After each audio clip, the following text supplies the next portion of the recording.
Hey there, how y'all doing tonight? My name's Misaki and welcome back to my channel. It's been long enough, so I think it's about time I made another Weeb anime diary reviews episode.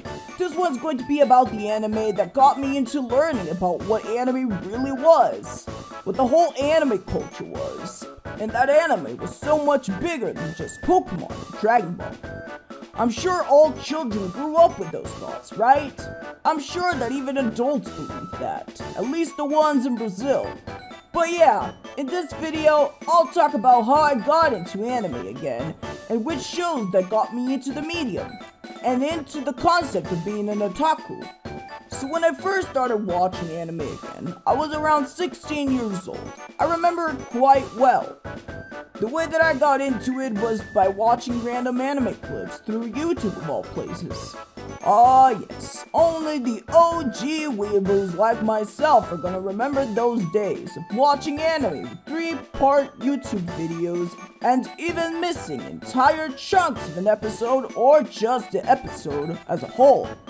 Yeah, good times my ass. That time period sucked, dude.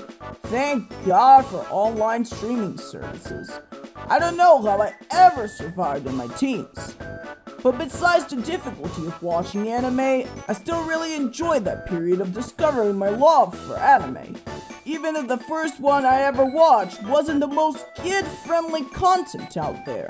Before I tell you what it is, I would just like to say that I didn't really get into anime the way most normal people do. People's gateway shows into anime as genre, at least today, is usually by someone, or the internet, introducing a brand new super popular anime to them. Like Sword Art Online or Attack on Titan, or even One Punch Man. That was not the case for me. The first anime show I ever watched through all of its entirety was KissxSis. Yes, you heard me correctly. This garbage, degenerate, trash, horny show was my gateway into anime. Now before you kink shame me, please let me defend myself, okay? I was a teenager. I was blooming with puberty. At least it wasn't goddamn Bible Black, okay? So cut me some slack. It's what destiny brought me. But other than degeneracy and the obvious I watched for the sauce aside, I was low-key invested and interested in the story. My first ever anime review, besides Pokemon, was on KissxSis. Unfortunately, Scroll Zero had a very small amount of intelligent words, however. And by the way, if you don't know what I mean by Scroll Zero, because you're new here, these are literally anime reviews that I write down in a diary, so keep that in mind. But my first anime shows were a piece of parchment. The only thing I wrote was, damn, that was hot. I wish it was longer. So yeah, very illiterate, Misaki. GG, man. But anyway, since I didn't write a lot about it, I'm going to try and rely on my memory for this.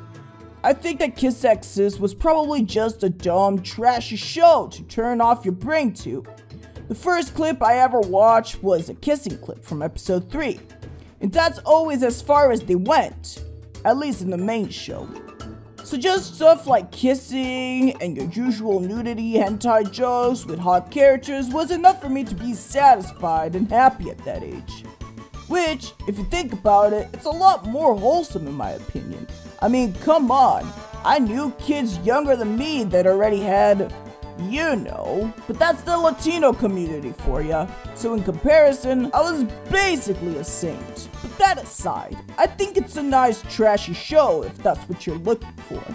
But no other depth to it besides that. So the second anime that I watched completely off YouTube was actually 4 times longer than KissxSis. And that was Zero no Tsukaima, or The Familiar of Zero. This is an isekai that came way before the boom of SAO. And of course, since it was my second show, it was my introduction to the isekai concept. Back then, I was completely enamored with the show. I have nothing but good memories about it. I'm pretty sure that my first ever anime crush was Saito. You know, besides Ash when I was like 7. But I don't think that one really counts. I mean, what can I say? I love blue eyes, man. and he was cute. I remember that this anime took me ages to finish, even if it was around 50 episodes. And when I did, I had the biggest existential crisis of all time. You know that void you feel when you just finished a really good show and you don't know what else to do with your life? Yeah, that. And even though there are far better shows out there, this one gave me the biggest void, probably because it was my first time. Or at the very least, it's the void that I remember the strongest. According to my scroll, I guess I really loved the concepts of tsunderes back then. I guess part of me could identify with them when I was younger, since I used to have really bad anger issues. But obviously, I know now that tsunderes aren't the healthiest kind of person to be. But I still think they're cute, at least in anime. In the present day, sometimes I like them, sometimes I don't. It really depends on the character. But I will always have a soft spot for Louise. I mean, look at that long pink hair, man. It's gorgeous. I want it. I mean, I have it, right? I mean, not gonna lie, it's one of the reasons why I dyed my hair pink. Besides another character that I really like, of course. But regardless of the soft spot, even I could tell back then that things were a bit dramatic. With all its exaggerated reactions from misunderstandings that come with harem shows.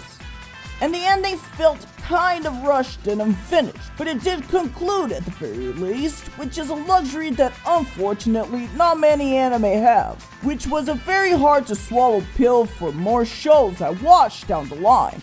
The third anime show I watched was one of my personal favorites, Golden Boy. I completely adored the sweet 6-episode anime, and God, was I really upset when it ended. I was like, oh my god, I want more! Why isn't there more? The anime is about this guy on his early 20s who had a very high IQ, but is a super chill and laid-back person with a nice personality, besides being perverted. He was just traveling Japan on his bike and living his life, man. You don't give a shit. No compromises, no nothing. He's so detached from places and people, but then the second the women in his story start falling in love with him, or the people in general start warming up to him as a member of their community, whatever that community may be, he leaves, without even saying goodbye directly. Back then, I didn't really understand, but now I definitely not only understand it, but highly respect it. To me, that concept felt so freeing back then. Being free and doing whatever you wanted. I mean, not so much on a bike. I'd rather use a van. Between you and me, I am not the fittest person out there after all. But anyways, there is slapstick and harem cliches in the show, but it's also completely different from those stories. Oda is truly a remarkable and inspiring character for anyone. One that I'll definitely never forget. I genuinely wouldn't mind picking this anime back up again sometime. I feel like I could really get some different perspectives and commentary if I did. But for now, I leave you with this. I highly recommend this show. It's really enjoyable slice of life that will leave you in a very comfortable, reflective state. At number 4, we have To Love Ru. Man, I'm starting to see a fucking pattern here that I didn't notice before. I was really into romance harems back then, now wasn't I? And I guess To Love Ru is no exception, because this show is basically the king of generic harem shows. I enjoyed this show fine back then, at least the first season. Younger me says Darkness was crap and completely ruined the point of the first season, which I would say it's pretty accurate, if not only off memory. Even when I think back on it, everything about Darkness felt shoehorned, and it could have been so much better if the story had kept the same focus as season 1. Also, I don't remember ever seeing a harem with this many love interests before. I always found that abundant amount of girls so crazy. These days, I don't really have any attachment to the series, however, even if it's a popular one because of the abundance of hot girls and harem cliches.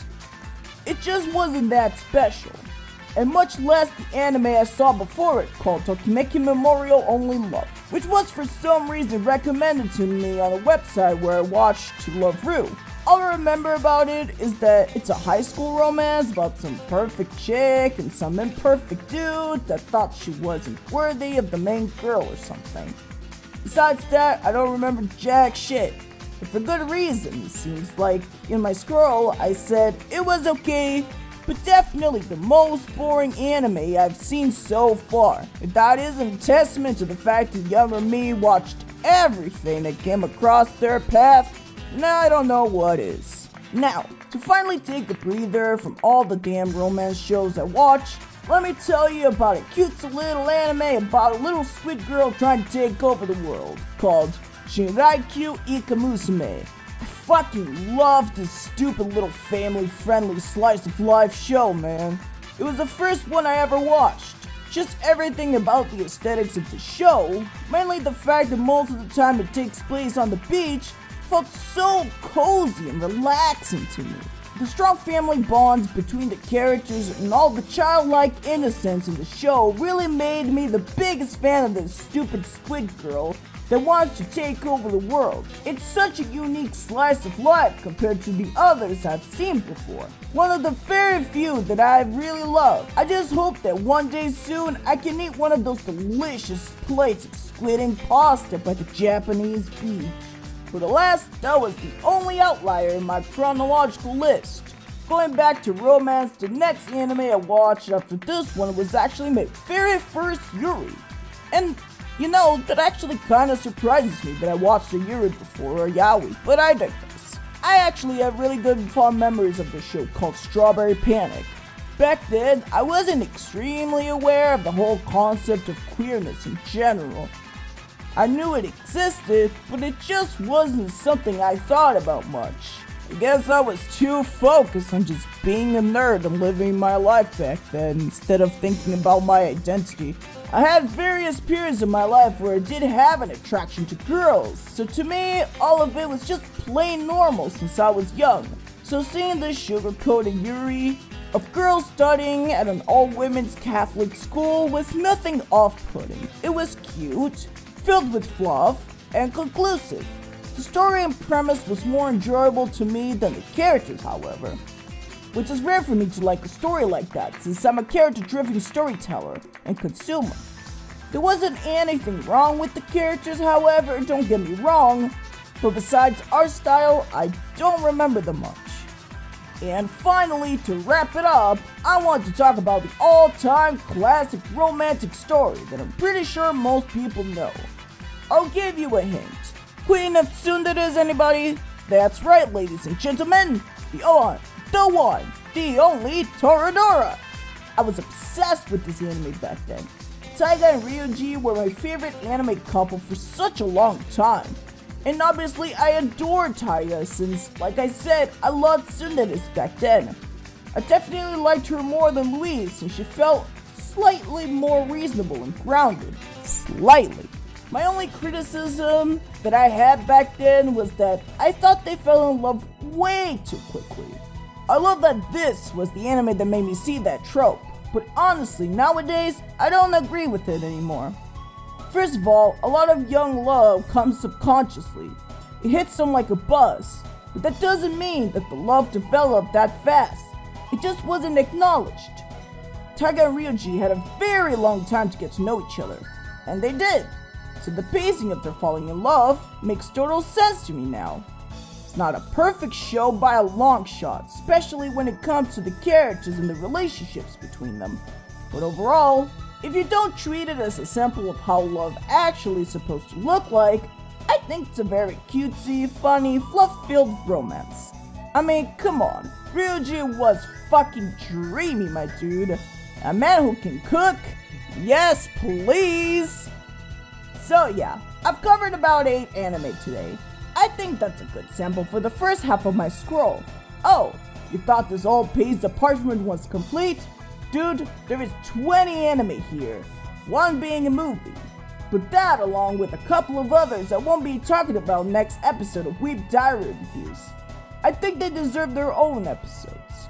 Though I do think my taste has slightly more variety after these shows I talked about, if only slightly.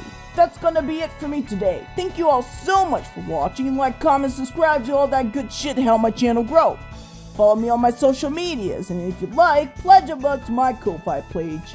All the links will be in the description. I hope you have a wonderful evening. See you later, cousins. GGFN.